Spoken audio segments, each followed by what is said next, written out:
The Little Lotus Project, it's an arts and outreach program working with migrant and refugee children on the Thai-Burma border.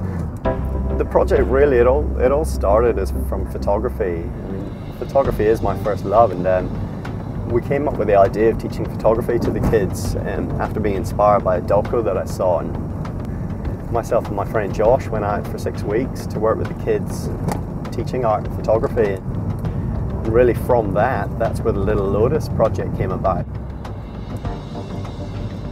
And in 2010, the first initial Little Lotus Project was created.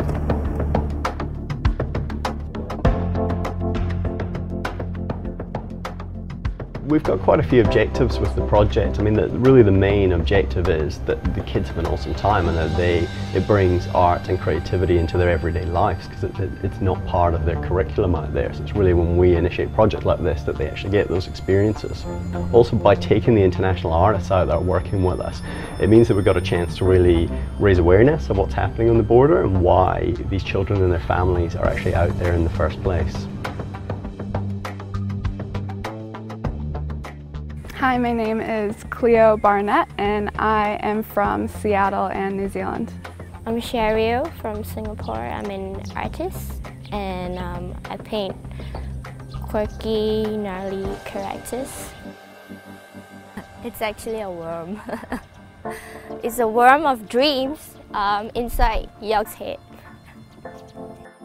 The Little Lotus Project is an initiative that started about 2 years ago, bringing together creatives now from all around the world to raise awareness and raise money for SpinningTop.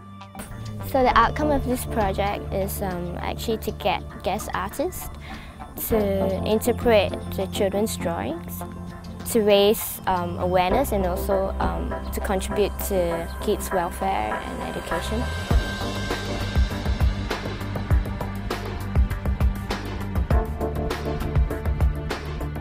I'm Megan Jeliza. I'm an Auckland-based artist. I think art, teaching kids, how to draw and how to express themselves and how to, draw their dreams. It's just adding something on their tool set to kind of help them get by in life. I mean, food, water, basic necessities are important, but, helping them feed their soul is also important.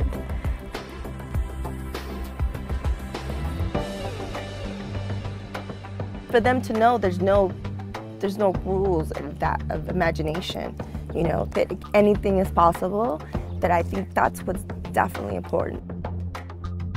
There's no money that you could throw at someone to help their spirit, you have to do with action. And since we can't communicate with language, we can communicate with art. It's universal, it's like math, but better.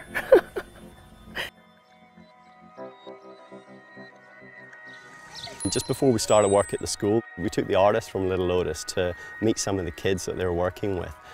We went to SAW school, so SAW stands for Social Action for Women. Most of these kids are living in an orphanage or they're in the kind of the hostel for the older ones. So we went to the orphanage, visited the younger kids, and many of them are they're orphans, they're abandoned.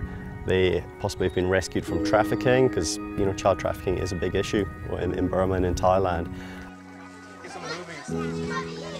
It was pretty amazing for the artists just seeing how happy these kids are and how they're looked after by the charity, by SAW, and the amazing work that they do with the kids.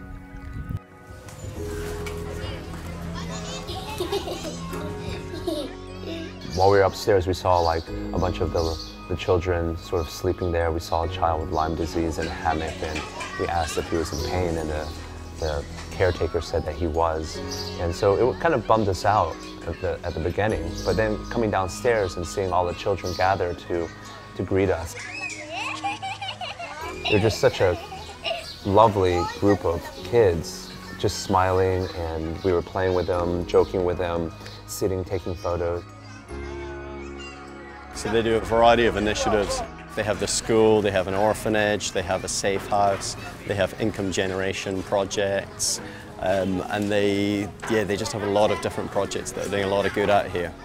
There were some children who weren't shy at all, and some who were quite shy at first, and then they'll come up to you.